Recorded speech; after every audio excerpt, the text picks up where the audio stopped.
Continuing our study of Revelation, let's look today at the letter that the Lord sent to the church in Smyrna. This is starting in Revelation 2:8. Now, Smyrna was a beautiful city. It also, like Ephesus, had a harbor. Smyrna's harbor was actually much better and is there today. Smyrna had some excellent roads. Smyrna was a beautiful city, and the people were proud of the tree-lined streets of Smyrna. The name Smyrna, the Greek word Smyrna, means myrrh, the spice, myrrh. Smyrna had apparently the largest theater in all the province of Asia.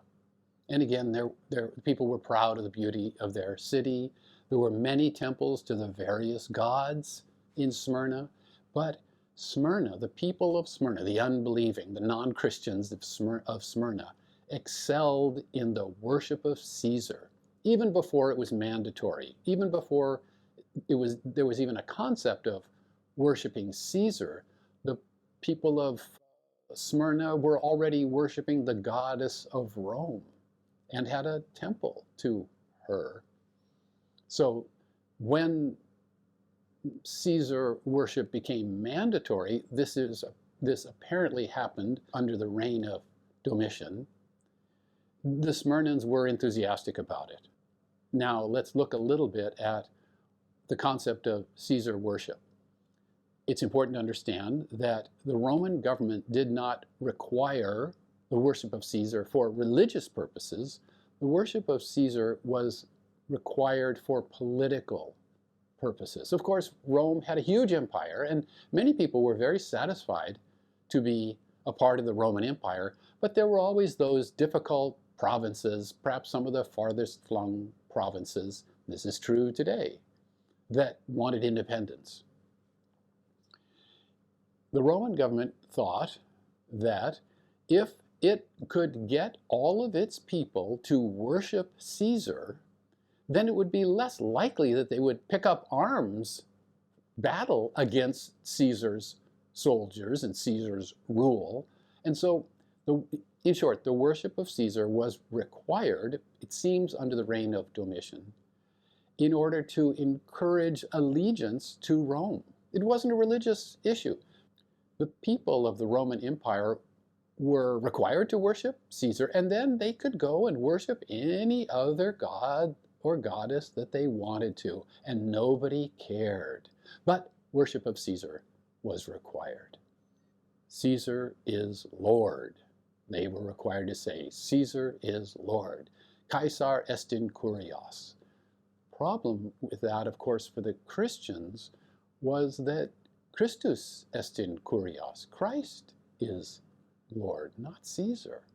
The Christians were hopefully the best citizens of Rome, the best residents in the Roman Empire, honorable, they paid their taxes hopefully, and all that sort of thing.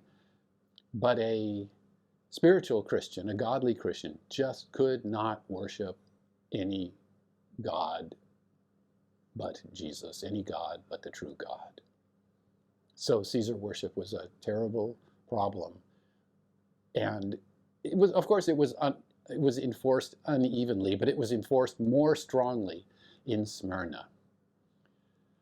Let me read two letters that we have historical documents about the worship of Caesar and the enforcement of the worship of Caesar. They're a little bit long, but let me read them. They're fascinating. This letter was written by Pliny, the governor of the province of Bithynia, which was north of the province of Asia, but it was nearby. And it was written at about 112 AD, so very close to the time the book of Revelation was written. Here's what the governor wrote to the emperor. At that time, it was the Emperor Trajan. This is the governor's letter to the emperor. It is my practice, my lord, to refer to you all matters concerning which I am in doubt. For who can better give guidance to my hesitation or inform my ignorance? This is how you must write when you're the governor and you're writing to the emperor. I have never participated in trials of Christians. I therefore do not know what offenses it is the practice to punish or investigate. and to what extent. And I have not been a little hesitant as to whether there should be any distinction on account of age, or no difference between the very young and the more mature, whether pardon is to be granted for repentance, or if a man, once he's been a Christian, it does him no good to have ceased to be one, whether the name itself, even without offenses, or only the offenses associated with the name are to be punished. Meanwhile, in the case of those who are denounced to me as Christians, I have observed the following procedure. I interrogated these as to whether they were Christians. Those who confessed, I interrogated a second and a third time, threatening them with punishment. Those who persisted, I ordered executed, for I had no doubt that, whatever the nature of their creed, stubbornness and inflexible obstinacy surely deserved to be punished. There were others possessed of the same folly, but because they were Roman citizens, I signed an order for them to be transferred to Rome. Soon accusations spread, as usually happens, because of the proceedings going on, and several incidents occurred. An anonymous document was published containing the names of many persons.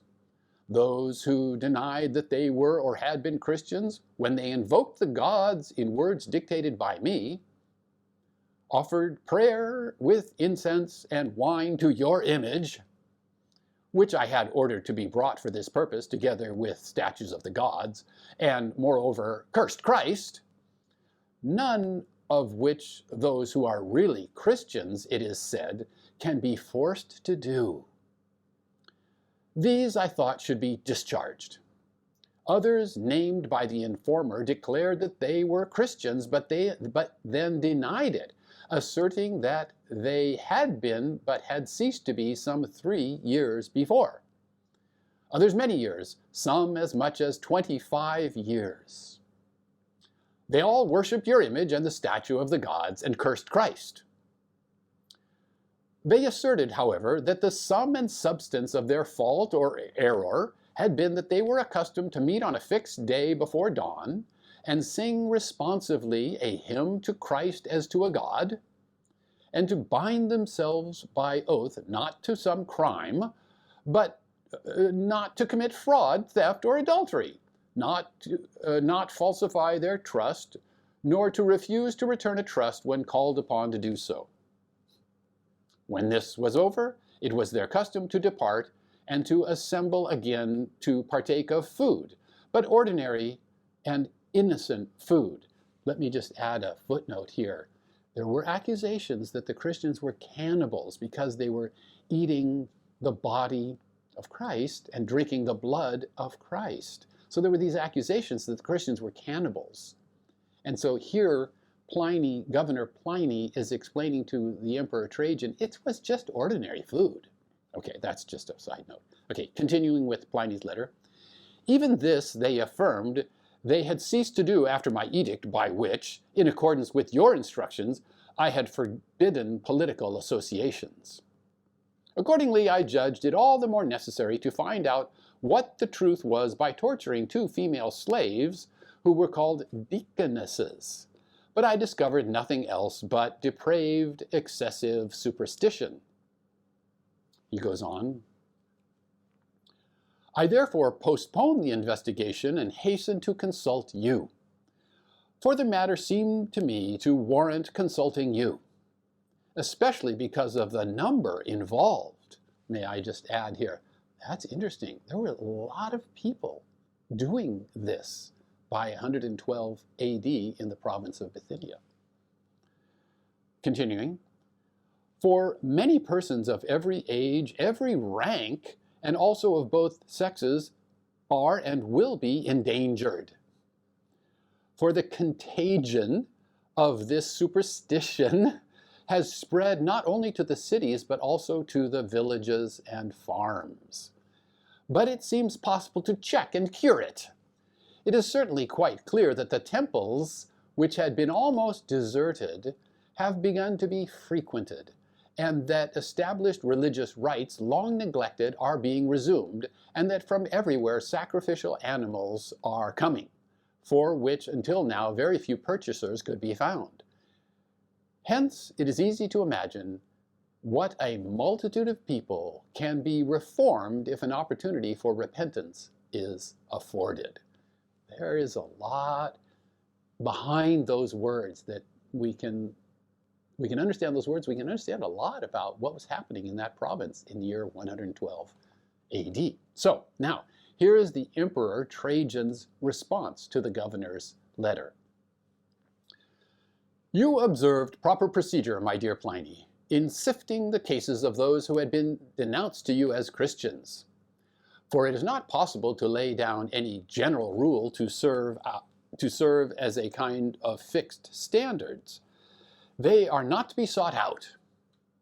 If they are denounced and proved guilty, they are to be punished, with this reservation, that whoever denies that he is a Christian and really proves it, that is, by worshiping our gods, even though he was under suspicion in the past, shall obtain pardon through repentance. But anonymously posted accusations ought to have no place in any prosecution, for this is both a dangerous kind of precedent and out of keeping with the spirit of our age. That is the emperor's response to the letter from the governor about what should we do with these troublesome people that are becoming Christians. When John was an old man, and according to tradition, he lived in Ephesus and served the Lord there. When John was an old man, there was a young man named Polycarp who probably heard John teaching and was under John's ministry, the elderly apostle serving the young Polycarp. About 60 years after the book of Revelation was written, that young man, Polycarp, had become an old man, and he was the bishop of Smyrna. Word came to Polycarp that they're looking for him. They want to force him to denounce Christ, force him to leave this Christian religion, this illegal Christian religion. So initially, Polycarp fled, but then they kept coming after him. And so they said, they're coming here. They even found us here. What happened was they tortured 2 slave girls of Polycarp's household, and the slave girls told him where Bishop Polycarp was hiding. And so they chased him down to this place that he was hiding. And this elderly man, this elderly bishop, Polycarp, said, I've run enough. It's time to stop running. They seized him. They took him to the central town square, and they required that he renounce Christ, worship Caesar, burn the incense and say Caesar is Lord, or he would be burned alive. He refused. He was tied. Firewood was gathered to burn him alive. Even though it was the Sabbath day, Jews gathered wood for this fire to burn Polycarp alive. And here we have, in a document, Polycarp's last words. Let me read them to you. Polycarp said, already 86 years I have served Christ, and he has never wronged me.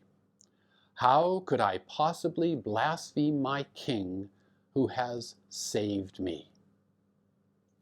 And after he was tied to the firewood, he prayed, I praise you that by your grace you consider me worthy to receive such as in this morning and at this hour is happening, so that I might be brought into the group of martyrs in your cup.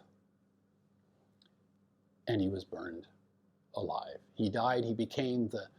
History records him as the 12th martyr of Philadelphia and Smyrna combined. And I don't know why Philadelphia and Smyrna are combined, but he was the 12th martyr of Philadelphia and Smyrna. Faithful Christians would perhaps have to follow in that example because they could be arrested for being Christians and for not worshiping Caesar.